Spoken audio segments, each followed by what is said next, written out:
maladagat na basurang dinatna ni Pangulong Ferdinand R. Marcos Jr. sa Baclaran River sa Parañaque City nakaraang linggo.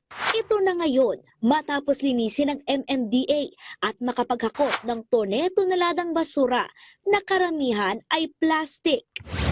Pero hindi lamang responsibilidad ng gobyerno ang paglilinis o pangongolekta ng basura.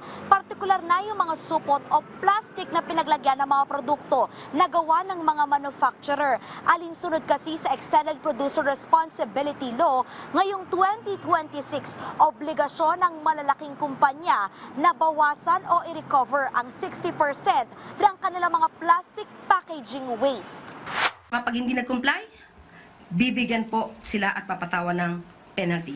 Sa mga kumpanyang hindi makaka-recover ng kanilang plastic waste, footprint o hindi makakasunod sa mga requirement ng batas ay nahaharap sa mga multi-million peso na multa. Hanggang 20 milyong piso ang multa sa paglabag sa EPR law. Nasa 155 kumpanya na ang inisyuhan ng show cause order dahil sa hindi pagsunod dito. Kabilang dyan ang pangongolekta ng mga plastic na basura, pagre-recycle o paglilipat nito sa mga paraan na hindi napupunta sa kapaligiran.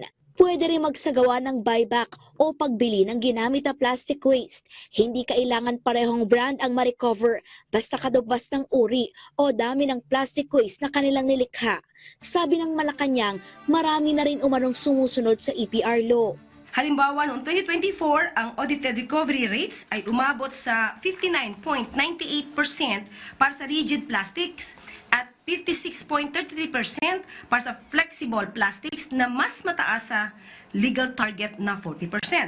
Ang mga nakatakdang target 2026, 60% at 2028, 80%. Sa kabila niyan, abinado ang palasyo, kailangan pang bantayang maigi ang pagtupad ng malalaking negosyo sa EPR law. Kalezal Pardilia para sa bayan.